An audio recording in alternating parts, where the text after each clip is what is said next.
క్రీస్తునందు ప్రియ దేవుని సంగమా, ప్రభువును రక్షకుడైన యేసుక్రీస్తు శుభనామంలో ఈరోజు ప్రభు సంధానానికి వచ్చిన మీ అందరికీ నిండు వందనాలు తెలియజేస్తున్నాను. ఇట్టి గొప్ప భాగ్యం మనకు అనుగ్రహించిన దేవాది దేవునికి కృతజ్ఞతలు తెలియజేస్తున్నాను. ప్రభు కృపలో దయలో సంవత్సరం అంతా కూడా కాచి చివరి పునరుద్ధానపు ఆదివారము దేవుడు మనకు అనుగ్రహించినటువంటి వాడుగా ఉన్నాడు. ఇందును బట్టి దేవుని నామాన్ని స్తుతిస్తూ ఉన్నాం. ఇతరులతో ఏర్పాటు చేయబడిన పరిశుద్ధ లేఖన భాగము లూకాసు వార్త 1వ అధ్యాయము 26వ వచనం నుండి చదువుగా విన్నాము. మరొకసారి చదవాలని మనం చేస్తున్నాను. 6వ నెలలో గబ్రియేలును దేవదూత గలిలయలోని నజరేతు ఊరిలో దావీదు వంశస్థుడైన యోసేపు అను ఒక పురుషునికి ప్రదానము చేయబడిన కన్యక యొద్దకు దేవుని చేత పంపబడెను.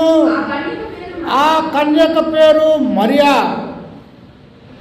ప్రియ దేవుని సంగమా, గబ్రియేలు దూత 6వ నెలలో గలిలయలో ఉన్నటువంటి మరియా యొద్దకు వచ్చింది.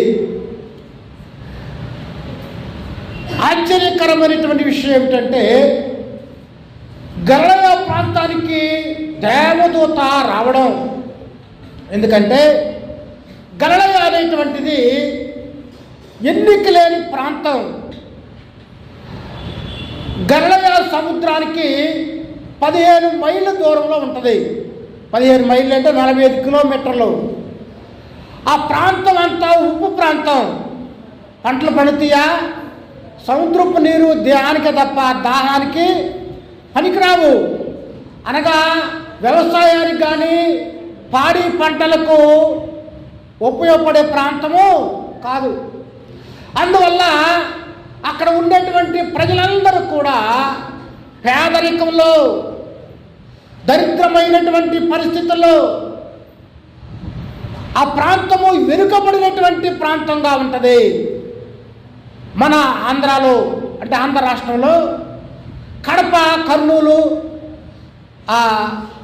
ఆ ప్రాంతాల్లో నేను చూశాను. కొండలలో తప్ప సారవంతమైన భూమి పంటలు అక్కడ ఉండవు. కారణం ఏంటి? వాటర్ ఫెసిలిటీస్ లేదు. అందుకనే కడపలో ఫ్యాక్షనిజం, రౌడీయిజాలు ఎక్కువగా ఉంటాయి. కారణం ఏమిటంటే పేదరికమే. అలాగే ఈ మరియా ఉన్నటువంటి ఆ గలిలయ ప్రాంతం అంతా కూడా ఎలాంటి ప్రాంతం అంటే అది దరిద్రమైనటువంటి ఆ ప్రాంతం, ఎన్నిక లేనటువంటి ఆ ప్రాంతం. ఆ ప్రాంతంలో మరియ తల్లి నివాసం చేస్తుంది.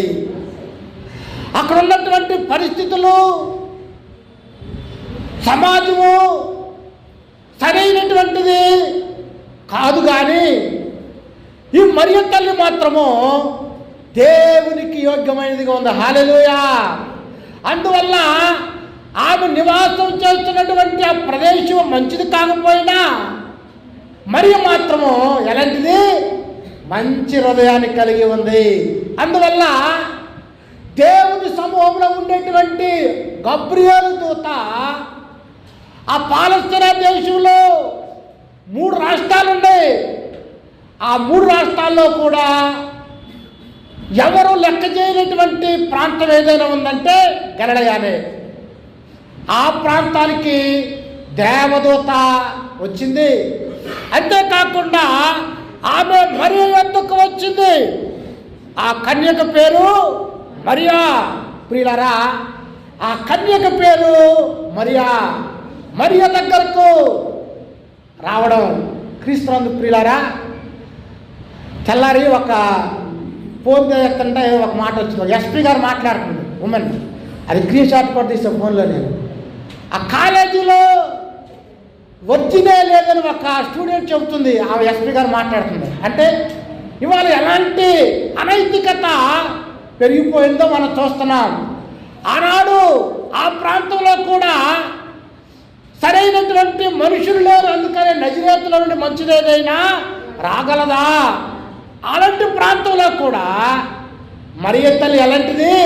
కన్యక. కన్యక అంటే ఏంటండి? పరిశుద్ధురాలు. అమ్మా లోకమంతా ఎలా ఉందో కానీ, సమాజం అంతా ఎలా ఉందో కానీ, ఈ మరియ తల్లి మాత్రము దేవునికి ఇష్టానుసారగరాలుగా ఉంది కనుక దేవదూత ఆ పాలస్తీనా దేశం అంతట్లో కూడా మరియ తల్లి దగ్గరికి ఆమె వచ్చింది. ఆమె ఉన్న ప్రాంతంలో మంచి లేదు, మరియ తల్లి పేరులో కూడా మంచి లేదు. కానీ ఆ ఒక్క హృదయం మాత్రమే, మరియ తల్లి హృదయం మాత్రమే దేవునికి ఇష్టరాలుగా ఉంది కనుక దేవదూత వచ్చి ఆమెతో మాట్లాడుతూ ఉన్నది. క్రీస్తు ప్రియులారా, దేవదూత 28వ వచనం చదవమ్మా.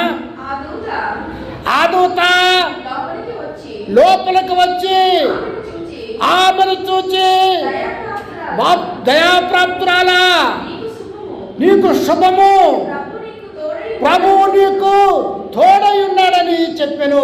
బైబిల్ చెబుతుంది ఆమె లోపలి ఉండగా ఆమె యొద్దకు వచ్చింది కదా. ఆమె లోపల ఏం చేస్తుంది? దేవుడు ఇప్పుడు దర్శిస్తాడు ఎవరినైనా ప్రార్థన చేయుచుండగా. ఇప్పుడమ్మా దేవదర్శనం ఎప్పుడు కలుగుతుంది? ఆమె ఇంట్లో ఉంది, ఆమె ప్రార్థన చేసేటువంటి స్థితిలో ఉన్నది.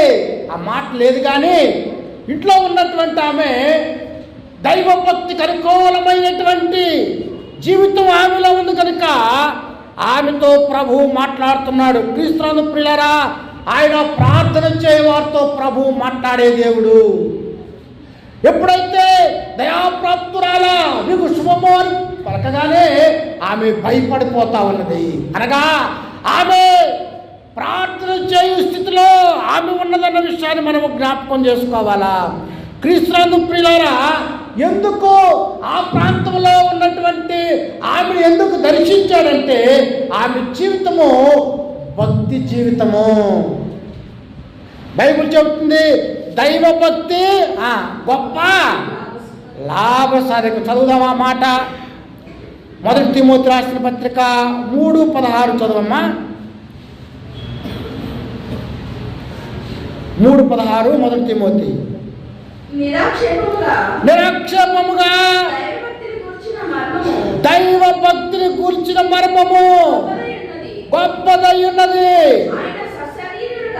ఆయన సశరీరుడుగా ప్రత్యక్షుడైన చాలుపిల్లరా, నిరాక్షేపముగా దైవ భక్తిని కూర్చిన మర్మము గొప్పది. ఆమె భక్తి పర్ణాలు కాబట్టి ఇంటిలో ఉంది. చూసారా, మనకి తెలుసు, అబ్రహాము తెలుసు, లోతు తెలుసు. అబ్రహాం ఎక్కడున్నాడు? గుడారంలో ఉన్నాడు. లోతు ఎక్కడున్నాడు? గౌని వద్ద ఉన్నాడు. అర్థమవుతుందా? అంటే గౌని వద్ద అంటే ఏంటి?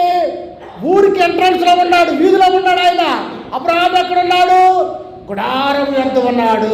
చూసారా, అబ్రహాంతో దేవుడు వాగ్దానం చేశాడు, బిడ్డనిచ్చాడు.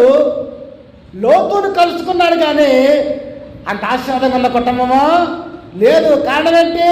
అబ్రహాము గుడారం వద్ద ఉన్నాడు. ఈయన ఇంట్లో ఉండే వ్యక్తి, ఆయనేమో వీధిలో ఉండే వ్యక్తి. అర్థమైందా? అలాగే మరియ తల్లి ఎక్కడుంది? ఇంట్లో ఉంది. ఆమె భక్తి పర్ణాలుగా కనబడుతుంది.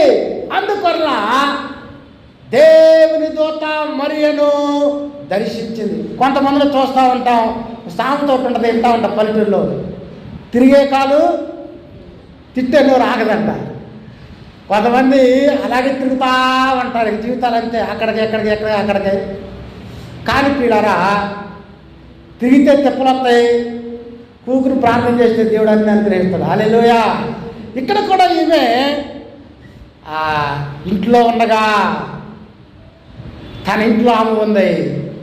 క్రీస్తు ప్రియులారా, లోకం పచ్చగా కనబడుతుంది, ఎక్కడికి తిరిగినా ఏమీ ఉండదు. దేవుని సందులో ఎవరైతే ప్రార్థన చేస్తారో దేవుడు వారికి ఆశీర్వాదం ఇచ్చేటువంటి వాడుగా ఉంటాడు. చాలా మంది చూస్తూ ఉంటాం, అక్కడికి అక్కడక్కడ ఎక్కడ ఏమి ఉండదు ప్రియులారా. ఎక్కడ ఉంటుందంటే, ఎక్కడ ఇద్దరు ముగ్గురు ఉంటే వారి మధ్యన ప్రభు ఉంటానన్నాడు. ప్రార్థన చేయాలా? ప్రార్థన ప్రైజ్ ఇస్ పవర్. శక్తిని పొందుకుంటావు. నూతన సంవత్సరంలోనికి ప్రవేశిస్తున్నటువంటి మనము ప్రార్థనలో గడపవలసినటువంటి వారంగా ఉన్నాం. ఎందుకంటే ప్రార్థన శక్తినిస్తుంది. ప్రార్థన సమస్తాన్ని చేసేటువంటిదిగా ఉంది. అందువల్ల ప్రియా దేవులారా, ఇంకా కొద్ది దినాల్లో నూతన సంవత్సరానికి వెళ్ళబోతున్నాం. నూతన వాగ్దానం కొరకు, నూతన సంవత్సరంలో దేవుని యొక్క క్షేమం కొరకు ప్రభువా, నూతన సంవత్సరం అంతా కూడా మహిళలని కృప చూపమని కనిపెట్టి ప్రార్థన చేసుకుని వాగ్దానం కొరకు ప్రభువుని అడగాల. ఎవరైతే ఈ విధంగా ప్రార్థన చేస్తారో, ఎవరైతే ప్రార్థనతో కూడినటువంటి వాగ్దానాలు పొందుతారో, నేను నమ్ముతాను దేవుడి సంవత్సరం అంతా కూడా ఏ కీడుపాడు లేకుండా దేవుడి కాపుదల వాళ్ళకి ఉంటుంది. కనుక ప్రియులారా, అన్నిటికంటే గొప్ప విషయం ఏమిటంటే ప్రార్థన ఎక్కువగా చేయవలసినటువంటి వారంగా ఉన్నాం. ఇవాళ వాక్యాలు ఉన్నాయి, అన్నీ ఉన్నాయి, కానీ ప్రార్థనా శక్తి అనేటువంటిది తరిగిపోతుంది. అందువల్ల దేవుని యొక్క క్షేమం కొరకు, దేవుని కాపుదల కొరకు ప్రార్థన చేయాలి. ఆ దేశంలో చాలామంది ఉన్నారు కన్యకలు వివాహం చేసుకోకుండా. కానీ దేవుడు ఈ మరియ తల్లిని ఎందుకు దర్శించాడంటే ఆమెలో ప్రార్థనా జీవితం ఉన్నదన్న విషయాలు మనము జ్ఞాపకం చేసుకున్న బదులుగా ఉంటూ ఉన్నాం. 33వ వచనం చదవమ్మా. ఆయన యాకోబు వంశస్థులను యుగ యుగములు ఏలును, ఆయన రాజ్యము అంతము లేనిదైనని ఆమెతో చెప్పారు. చూసారా, ఆమె కన్యక, ఆమె ఇంకా పెళ్లి కాలేదు, ఇంకా ఆమెను బిడ్డలు కనలేదు. కానీ ఆమెతో చెబుతుంది, నీ కుమారుడు పుడతాడు, అతను యేసయ్య వంటి పేరు పెడతావు, అతడు యాకోబు వంశస్థులను యుగ యుగాలను ఏలుతాడు. ఆయన యుగ యుగాలంటే తరతరాలు నిత్యము ఏలేటువంటి వాడుగా. అంతేకాకుండా ఆయన రాజ్యం ఎంతకాలం అంటే ఆయన రాజ్యము అంతము లేనటువంటి రాజ్యము. ప్రియా దేవుని బిడ్డలారా, ఇప్పుడు ఈ రాజ్యం ఉంది ఒరిస్సాలో పార్టీ. ఈ రాజ్యం ఎంతకాలం ఉంటుంది? 5 ఏళ్ళు ఉంటుంది. తర్వాత సీఎంని చీయండి అందరూ పోతాడు, అంతేనా? ఉంటాడు, ఊడిపోతాడు. ఈ పార్టీలను అంతే, చీయంటే సీఎం అని వెళ్ళిపోతాడు. కానీ యేసు ప్రభువు పుట్టినటువంటి వాడు బాలుడే. ఆయన భుజం మీద రాజ్యభారం ఉంటుంది. ఆ రాజ్యభారం ఎలాంటి రాజ్యభారం అంటే అది నిరంతరము కూడా ఉండేటువంటి రాజ్యం. ఆ రాజ్యానికి అంతం లేదు. ప్రియా దేవులారా, ఆ రాజ్యము రాజకీయమైనటువంటి రాజ్యము కాదు. ఆ రాజ్యము ఎలాంటి రాజ్యం అంటే ఆయన హృదయాలలో పరిపాలన చేసేటువంటి రాజ్యం. ఎవరు ఆయన అంగీకరిస్తారో అలాంటి వారి అంతరంగాన్ని మార్చి వారిని పరిశుద్ధులుగా చేసి ఆయన సింహాసనాసీనుడిగా ఉంటాడు. కనుక ఆయన రాజ్యం భౌతికమైనటువంటి రాజ్యము కాదు. ఎవరైతే యేసు ప్రభువును సొంత రక్షణగా అంగీకరిస్తారో, ఎవరైతే యేసు ప్రభు ఉంటారో ఆయన వారికి ఇచ్చేది ఏంటంటే శాంతి సమాధానంతో కూడినటువంటి జీవితాన్ని ప్రసాదిస్తాడు. అది ఆ అసలైనటువంటి దేవుడిచ్చేటువంటి రాజ్యం. ఆ రాజ్యము నిరంతరము నిలిచేటువంటి ఆ రాజ్యాన్ని ప్రభువు ఇచ్చేటువంటి వాడుగా ఉంటాడు. ప్రియా దేవులారా, 34వ వచనం చదువుదాము. అందుకు మరియా, నేను పురుషుని ఎరగిన దారును ఇది ఎలాగూ జరుగునని ఆ దూతతో అనగా, ఆ దూత పరిశుద్ధాత్మ నీ మీదకి వచ్చును, సర్వోన్నతుని శక్తి నిన్ను కమ్ముకొనును, కనుక పుట్టబోవు శిశువు పరిశుద్ధుడై దేవుని కుమారుడు అనబడును. చూసారా, నిన్ను సర్వోన్నతుని శక్తి కమ్ముకుంటుంది. పరిశుద్ధాత్మ చేత నువ్వు కుమారుని కంటావు. ప్రియులారా, సర్వోన్నతుని శక్తి కమ్ముకుంటుందంటే ఆ మాటకు అర్థం ఏమి రాయబడిందంటే నేను షకీనా మేఘము కమ్ముకుంటుంది. ఆ మేఘములో ఉన్నటువంటి నాడు ఇశ్రాయేలు ఎలాగైతే క్షేమంగా అరణ్యంలో కూడా ఉన్నారు, అలాంటి షకీనా మేఘము నిన్ను కమ్ముకుంటుంది. అప్పుడు నువ్వు రూపాంతరము అనుభవాలు కలిగినటువంటి దానిగా ఉంటావు. అనగా నీలో గొప్ప మార్పు కలుగుతుంది. క్రీస్తునందు ప్రియులారా, ఆ షకీనా మేఘములో ఇశ్రాయేలు ఎలాంటి క్షేమస్థితిని అనుభవించారో, మేలు అనుభవించారో, ఆ పరిశుద్ధాత్మ ఆమె కమ్ముకొనగా మరియ తల్లి ఆ కుమారుని అనేటువంటిదిగా ఉందని మనము జ్ఞాపకం చేసుకున్నాం. అంత మాత్రమే కాకుండా ఆ శిశువు పరిశుద్ధుడై దేవుని కుమారుడు అనబడును. చూసారా, ఎలాంటి వాడు పుట్టేది? అతడు దేవునితో సమానమైనటువంటి కుమారుడు కంటాం. ప్రియులారా, యేసు ప్రభు ఎలాంటి వాడంటే నేనే దేవుడిని అక్కడ చెప్పుకున్నాడా? చెప్పుకోరా. కానీ ఆయన కార్యాలు, ఆయన జీవితము, ఆయన పరిశుద్ధత అంతా కూడా దేవుని పోలేటువంటిదిగా ఉంది. అందువల్ల పుట్టబోయేటువంటి ఆ శిశువు ఎవరంటే దేవుని కుమారుడు అనబడును. ఆయన దేవుని కుమారుడిగా పుట్టాడు. ప్రియులారా, బైబిల్ చెప్తుంది, ఎందరైనా అంగీకరించరు వారందరినీ కుమారులవుటకు అధికారం ఇచ్చినాడు. హల్లెలూయా. చూసారా, దేశంలో ఒక నిచ్చెన శ్రేణి ఉంది, వ్యవస్థ. ఆ వ్యవస్థలో కేవలం 4 వర్ణాలు మాత్రమే ఉన్నారు కదా. పైన ఎవరు ఉంటారు? తల్లో నుంచి పుట్టిన వాళ్ళు బ్రాహ్మణులు ఉంటారు. 2 భుజాల్లో నుంచి పుట్టిన వాళ్ళు, బలమైన వాళ్ళు ఎవరు? క్షత్రియులు. పొట్టలో నుంచి పుట్టిన వాళ్ళు పాంట్లు అంటాం కదా, అలాగే పొట్టలు ఉంటాయి అందుకని అట్లా. తర్వాత కొంతమంది తొడల్లో నుంచి పుట్టారంట, శూద్రులు. మరి 5వ వర్ణం ఉంది కదా, వాళ్ళు ఎక్కడి నుంచి పుట్టారంటే ఏ గ్రంథం జవాబు చెప్పట్లా.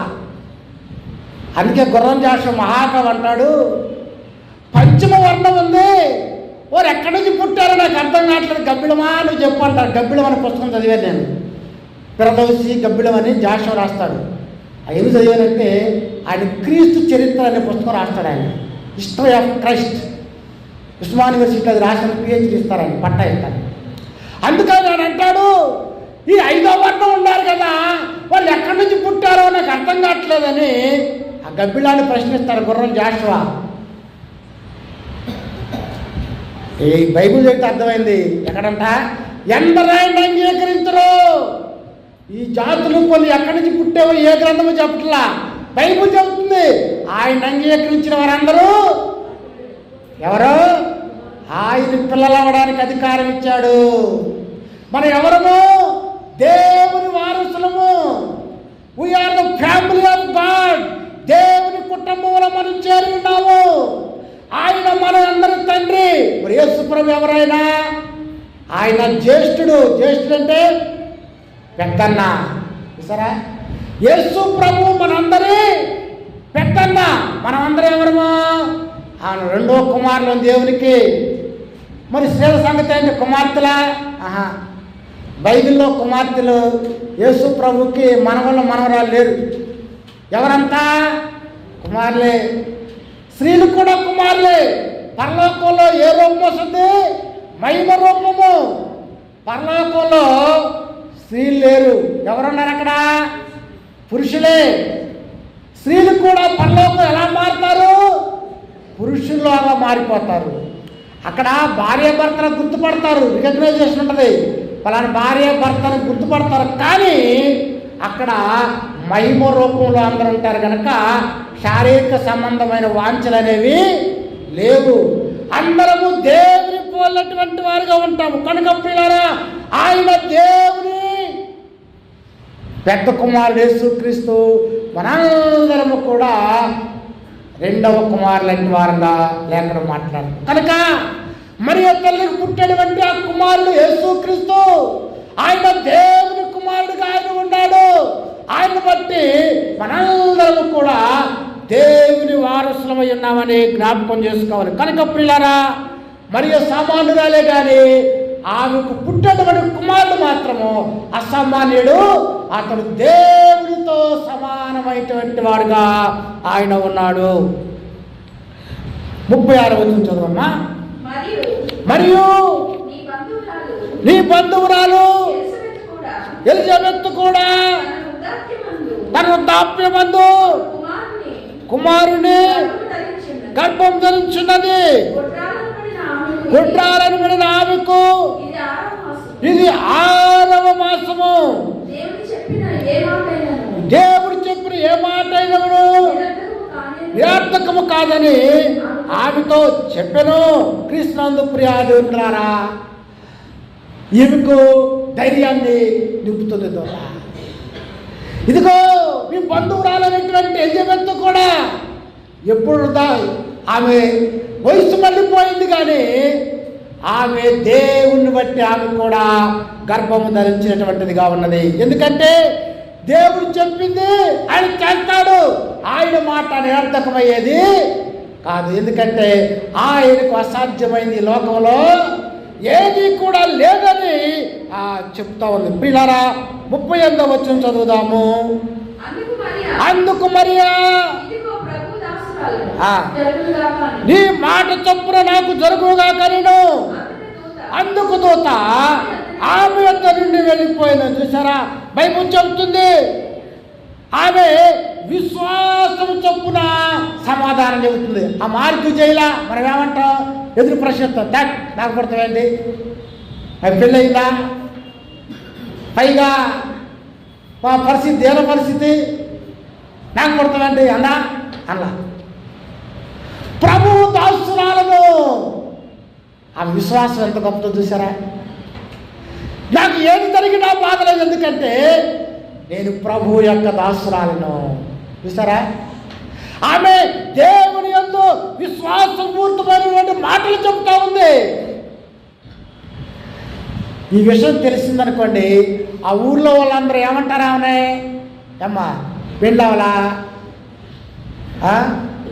పెళ్ళి కాకముందే గర్భవతి అంటే ఊర్లో వాళ్ళు బతకనేవారు కదా. లోకులు ఎలాంటి వాళ్ళు, కాకులు పొడిచి పొడిచి పొడిచి పొడిచి పీకి పీకి పడేస్తా ఉంటారు. అయినా సరే లోకం ఏమనుకున్నా నేను ప్రభు యొక్క దాసురాలనేటువంటి విశ్వాసపూరితమైనటువంటి మాటలు ఆమెలో ఉన్నవని మనము జ్ఞాపకం చేసుకోవాలి. క్రీస్తునందు ప్రియ దేవులారా, ఆమె విశ్వాసంతో మాటలు చెప్పింది. అవేం చేస్తుందో తెలుసా, ఆ పక్కన వాళ్ళకి చెప్పుకోవాలా, ఆలాల దగ్గరికి వెళ్ళా, నా పరిస్థితి అని చెప్పుకోవాలి. ఎవరికి చెప్పిందో చూద్దాము. 39వ వచనం చదవమ్మా. ఆ దినముల యందు మరియ లేచి యూదా ప్రదేశంలోని కొండ సీమలో ఉన్న ఒక ఊరికి త్వరగా వెళ్ళి జక్కయ్య ఇంటిలో ప్రవేశించి ఎలిజబెత్కు వందనము చేసెను. ఎలిజబెత్ వందన వచనము వినగానే ఆమె గర్భంలో శిశువు గంతులు వేసెను. అంతటి ఎలిజబెత్ పరిశుద్ధాత్మ నిండినదై బిగ్గరగా సెలవిచ్చాను. ప్రియులారా, ఎప్పుడైతే ఈమె ఈ మాట విందో, ఇంకా గర్భం దాల్చిందో లేదో, ఇంకా లేదు, అక్కడ ఉందా, లేదుగా. దూత చెప్పింది మాటలు. వెంటనే ఆమె ఆ యూదా ప్రదేశంలోకి వెళ్ళింది. గలిలయ నుండి యూదయాకు 80 మైళ్ళు దూరం. 80 మైళ్ళు అంటే 240 కిలోమీటర్లు. మరియ తల్లి వెళ్ళింది. ఆమె వెళ్ళి ఆమెతో మాట్లాడతా ఉంది. చూసారా? ఆమె ఎవరు? ఆమె ఎవరండి? విశ్వాస. ఆమె కూడా ఎలిజబెత్. ఆమె కూడా గర్భం దాల్చింది 6వ నెల. ఆమె విశ్వాసే. ఈమె కూడా దేవుని యందు విశ్వాసం ఉంచేటువంటి వ్యక్తే. కనుక ఈమె వెళ్ళి ఆమెతో చెప్పిందనుకో, ఆమె ఏం చేస్తుంది? ప్రోత్సహిస్తుంది. ఆమె ఈమె వెళ్ళి పిశాచ చెప్పిందనుకో అవిశ్వాసతో ఏమంటది? ఆ ఉతికేసి పిండేసి ఆరేసి ఊరంతా డప్పేసేస్తుంది. అంతేగా? ఆమె చెప్పలా, ఎవరికి చెప్పలేమా? విశ్వాసం ఎక్కడికి వెళ్ళిందండి? తన సహవాసం ఎవరు ఆమె దగ్గరికే వెళ్ళింది. సరే, దేవుని బిడ్డ దగ్గరికి వెళ్ళింది ఆమె. ఆమె వెళ్ళింది. వెళ్ళి ఆ విషయం అంతా చెప్పి ఉండదు కంపల్సరిగా. నన్ను సర్వోన్నతిని శక్తి కమ్ముకుండదని గబ్రియేలు దూత చెప్పిందని చెప్తుంది ఆమెతో. అంతేకాదు, ఎప్పుడైతే ఈ మరియ తల్లి వెళ్ళిందో అక్కడకు వెళ్ళినప్పుడు ఆ బాప్తిస్ముకుడు అనేటువంటి యోహాను ఎలిజబెత్ గర్భంలో ఉండి గంతులు వేసను. హల్లెలూయా. చూసారా? ఆమె దగ్గరికి ఎవరు వచ్చారు? యేసు ప్రభు వచ్చాడు. గర్భంలో ఉన్నాడు. ఆమె గర్భం దాల్చింది. మరి తల్లి యేసు ప్రభును ఎప్పుడైతే ప్రభువు ఆమె దగ్గరకు వచ్చాడో యోహానుకి ఎంత సంతోషం అయిపోయిందో. పుట్టాడా? యేసు బాబు పుట్లా, యోహాను బాబు పుట్లా. పుట్టక ముందే చూసారా? ఒక తల్లి గర్భం దాల్చిందనుకోండి, 3 నెలల వల్ల 3 నెలలు రాగానే పిల్లడు ఏం చేస్తాడు? లోపల అంటా ఉంటాడు. చెవిపెట్టి చూడండి. చూసారా? యాడు కూడా గ్రహించాడు. 3 నెలలు రాగానే తల్లి ఏ మాటలు మాట్లాడుతూ అన్నీ వింటాడంట. లోపల సెన్సంతా వస్తుంది 3 నెలలకి. అలాగే యాడు కూడా ఆ సెన్సంతా వచ్చేసింది.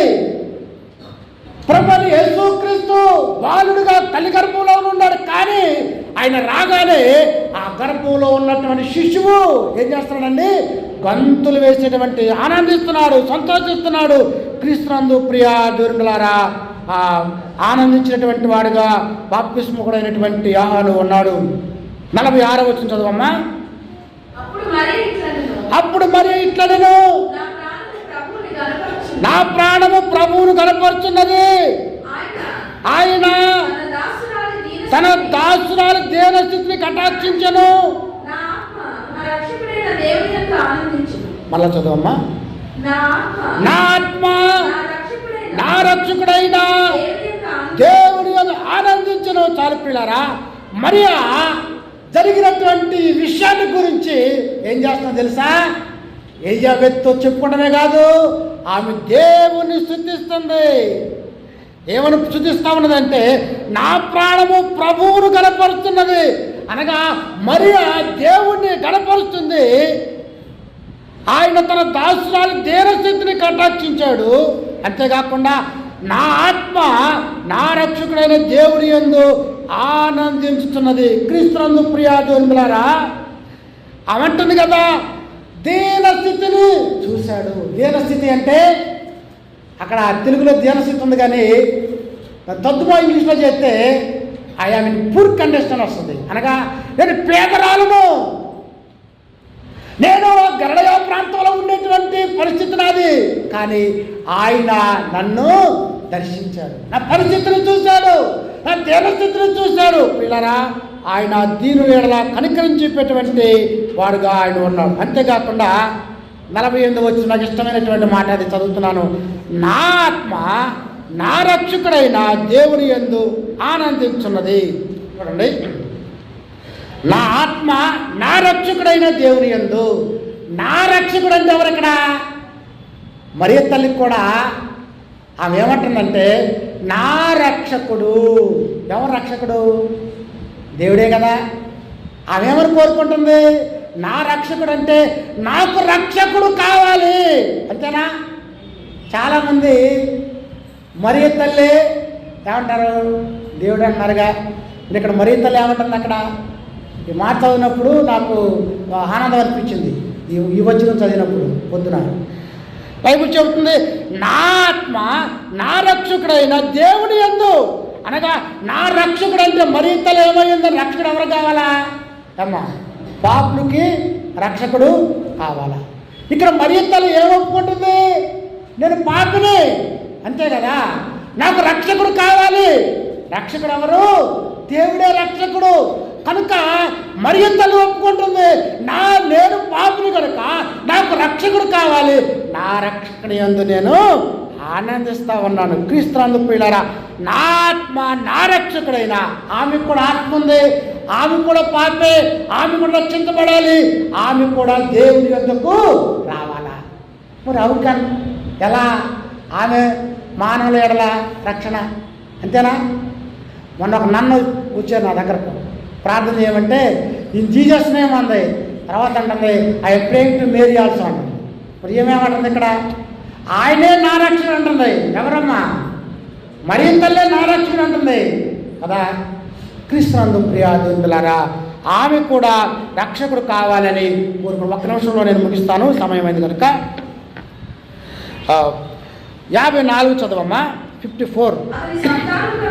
అబ్రహామునకును అతని సంతానమునకును యుగముల వరకు తన కనికరమును చూపి జ్ఞాపకము చేసుకుందునని మన పితరులతో సెలవిచ్చినట్లు ఆయన తన సేవకుడు ఇశ్రాయేలునకు సహాయము చేసిన. చూసారా, బైబిల్ చెబుతుంది అబ్రహాముని గురించి మాట్లాడుతుందమ్మా. అబ్రహాము అంటే యూదులు, ఆ 12 గోత్రాల వారు, వాళ్ళందరికీ కూడా ఆయన ఎలాంటి వాడంటే సహాయము చేసను. చూసారా, ఈ పుట్టినటువంటి బాలుడే కానీ ఆయన అందరి ఎడల కనికరాన్ని చూపించేటువంటి వాడుగా మరియ తల్లి ప్రభువును సూచిస్తుంది. ఆయన అందరికి కూడా ఎలాంటి దేవుడు?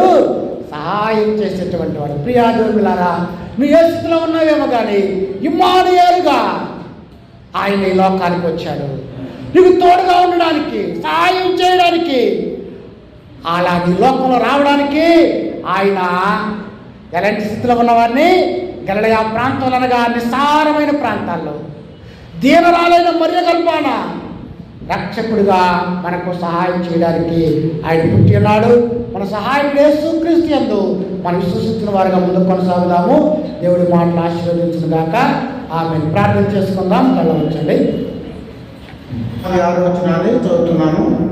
అంత మరియ ఇంచుమించు 3 నెలలు ఆమెతో కూడా ఉండి పిమ్మట తన ఇంటికి తిరిగి వెళ్ళెను. ప్రసవకాలం వచ్చినప్పుడు ఎలిజబెత్ కుమారుని కనెను. అప్పుడు ప్రభు ఆమె మీద మహా కనికరం ఉంచునని ఆమె పొరుగువారును బంధువులను విని ఆమెతో కూడా సంతోషించిరి. 3 నెలల కాలము ఉన్న తర్వాత మరియ తల్లి తిరిగి ఆ నజరేతు ప్రాంతానికి ఆమె వెళ్ళిపోయింది.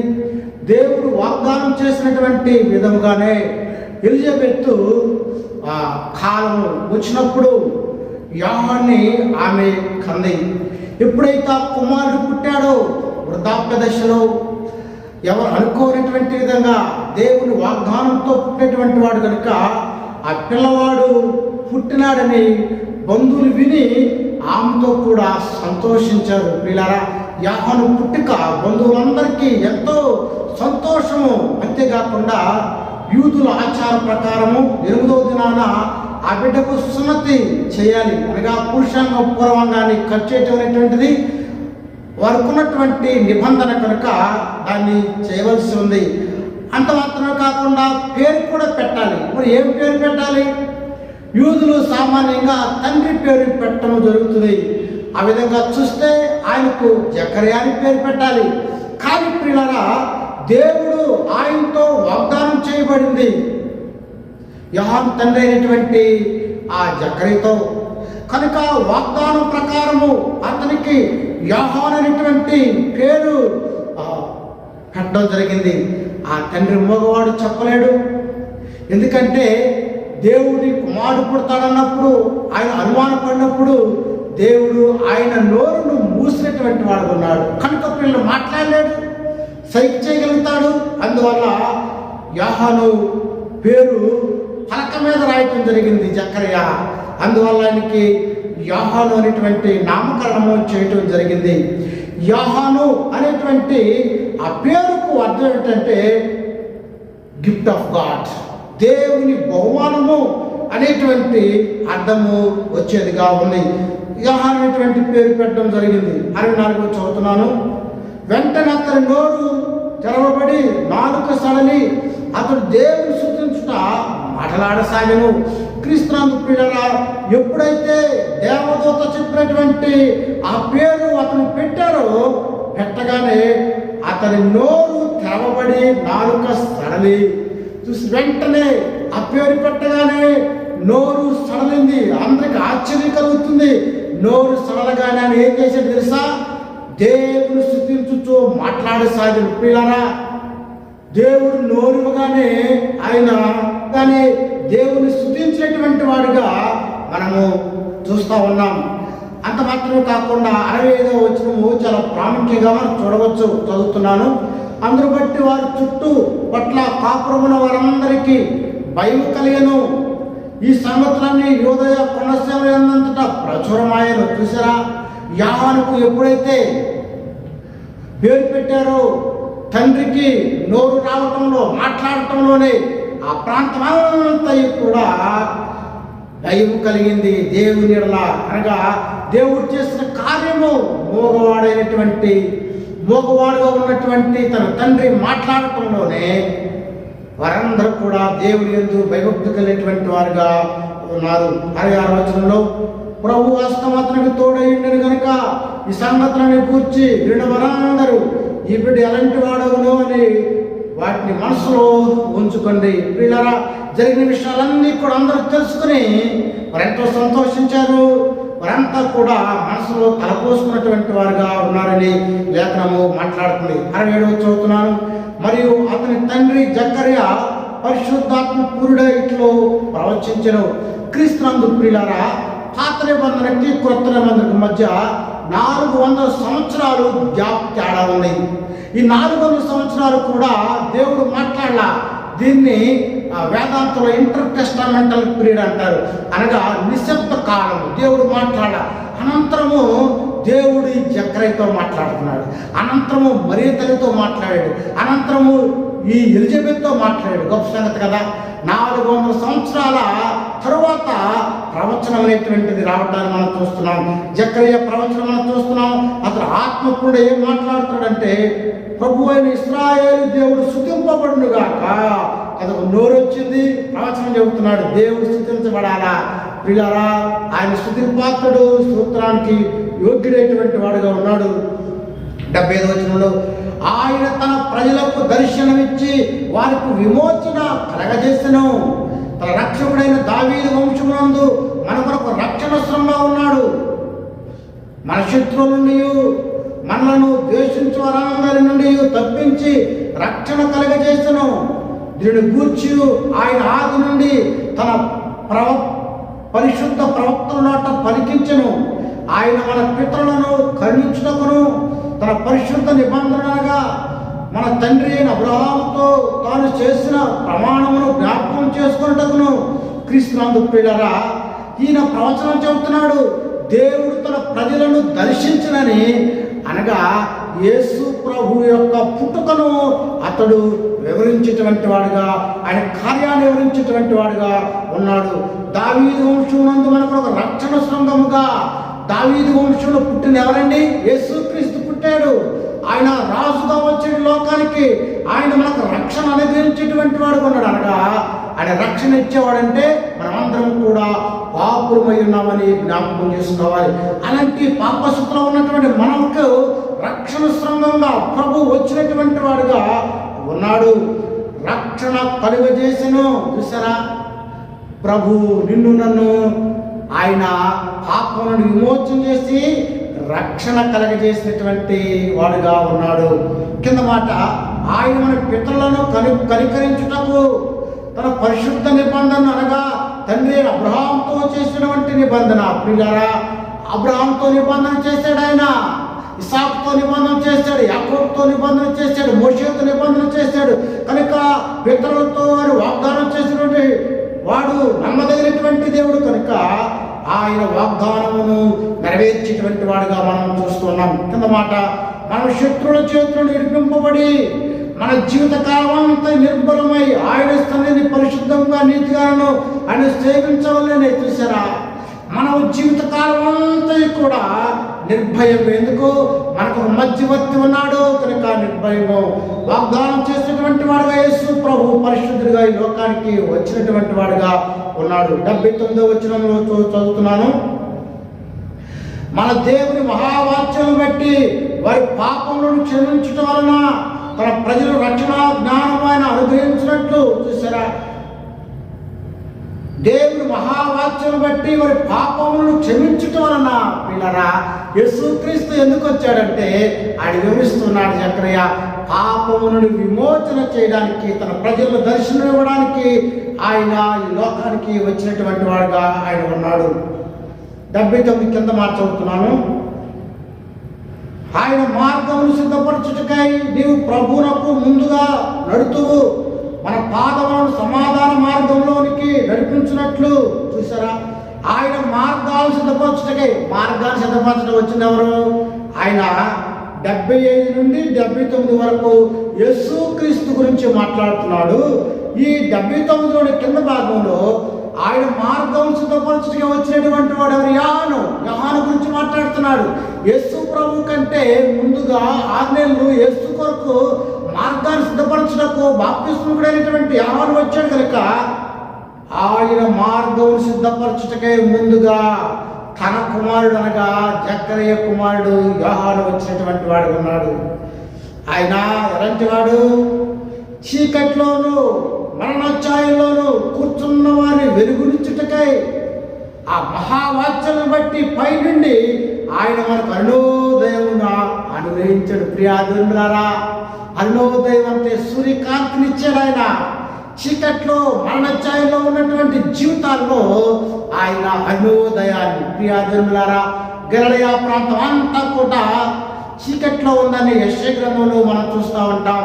కనుక యేసు ప్రభు అరుణోదయంగా వచ్చి ఎక్కడైనా పరిచయం చేశాడంటే గలిలయ ప్రాంతం అంతా కూడా వెలుగు ప్రకాశింపజేశాడు. ఆయన 5 రెట్లు 2 చిన్న చేపలు 5,000 మందికి ఆహారం కూడా గలిలయ ప్రాంతంలోనే పెట్టాడు. యేసు ప్రభు గలిలయ ప్రాంతంలో అనగా చీకటిగా ఉన్నటువంటి ఆ ప్రాంతంలో అరుణోదయం గొప్ప వెలుగును ఆయన వెలిగించినటువంటి వాడుగా మనము చూస్తూ ఉన్నాం. అందుకనే పై నుండి ఆయన మనకు అరుణోదయ దర్శనాన్ని అనుగ్రహించాడు. అనగా వెలుగు, యేసుక్రీస్తు లోకాన్ని వెలుగుగా వచ్చి చీకటి బ్రతుకుల్లో, చీకటి ప్రదేశాల్లో ఆయన వెలుగుగా ఉన్నాడు. 80వ వచనం చదువుతున్నాను. శిష్యువు ఎదిగి ఆత్మయందు బలము పొంది ఇశ్రాయేలునకు ప్రత్యక్షమగు దినం వరకు అరణ్యంలో ఉండెను. ప్రియులారా, ఈ వచనము యోహాను గురించి రాయబడుతుంది. బాప్తిస్మకుడైన యోహాను గురించి. శిష్యువు ఎదిగి, యోహాను ఎదిగి ఆత్మయందు బలము పొంది ఇశ్రాయేలు ప్రత్యక్షమగు దినం వరకు అరణ్యములో నుండిను. ప్రియులారా, ఏలి ఎలాగైతే అరణ్యంలో ఉన్నాడు, పశ్చాత్తాపన గురించి ప్రవచించాడు, చెప్పాడు, యోహాను కూడా అరణ్యంలో ఉండి తేనెయు ఆ తినుచు, మిడతలు తినుచు అరణ్యములో పరిచర్య చేసేటువంటి వాడుగా ఉన్నాడు. అనగా ఏలియా ఎలాగైతే పశ్చాత్తాపన గురించి ఆయన చెప్పి ప్రవచించాడు, మార్గాన్ని సిద్ధపరిచాడు, యోహాను కూడా అరణ్యంలో ఉండి ఆయన ప్రకటన చేయగా ఆ యోదయా నుండి గలిలయ నుండి అనేకులు వెళ్ళి బాప్తిస్మాన్ని పొందినటువంటి వారుగా మనం చూస్తూ ఉన్నాం. కనుక పిల్లరా, అరణ్యంలో ఒక శబ్దం వలె యోహాను ప్రకటించినటువంటి వాడుగా ఉన్నాడు. క్రీస్తునందు ప్రియాదులారా, ఈ అధ్యాయం అంతట్లో కూడా మనము చూస్తే మరియ ప్రవచనము, అలాగే జకర్యా ప్రవచనము, ఎలిజబెతు ప్రవచనము, ఇవన్నీ కూడా అనేక జీవితాలను పరివర్తన చేసేటువంటి ప్రవచనాలుగా మనం చూస్తూ ఉన్నాం. చీకట్లో ఉన్న బ్రతుకుల్లో జకర్యా యొక్క గీతము, అలాగే మరియ తల్లి అనేకుల జీవితాలను వెలిగించేటువంటి సత్యాలను ఆమె వివరించినటువంటిదిగా, అంతేకాకుండా ఆమె కూడా ఒక పాపి అయి ఉందని, యేసుక్రీస్తులో విమోచకుడిగా ఉన్నాడన్న విషయాన్ని మరియ తల్లి అధ్యాయంలో తెలియజేసేటది. కనుక ప్రియులారా, మనం ప్రభువు చూస్తూ ఆయన ద్వారా వేరు పొందేటువంటి వారిగా ఉండాలని, చీకటి బతులు ఎదిరించేటువంటి ప్రభువు మనకు ఉన్నాడని గుర్తిస్తూ ఆయన ద్వారా వేరు పొందాలని ఈ నా మాటలు ముగిస్తున్నాను. దేవుడి మాటలు దీవించుగాక. ఆమె ప్రార్థన చేసుకుందాం. మహాగణుడు, మహోన్నతుడు, సర్వశక్తి మిక్కిలి కనికరం కలిగిన ప్రభా, నీ వాక్యం ఎవరైతే విన్నారో వారందరి జీవితాల్లో గొప్ప కార్యాలు చేయండి తండ్రి. నీవు గొప్పవాడు ప్రభా.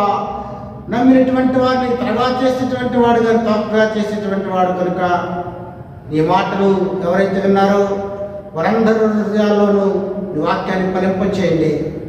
తద్వారా వాళ్ళు జీవిస్తూ నీ ద్వారా మేలు పొందేవారుగా చేయమని, మహిమ ఘనత ప్రభావం మీరే పొందమని యేసు దీవెనామని వేడుకుంటున్నాం తండ్రి. ఆమేన్. తండ్రి దేవుని ప్రేమ, కుమారుడు యేసుక్రీస్తు కృప, పరిశుద్ధాత్మను సహవాసము ఇప్పుడు ఎలా సదాకాలం వాక్యం ప్రతి ఒక్కరికి తోడై ఉండి కాచి కాపాడుగాక. ఆమేన్. అందరికీ వందనాలు.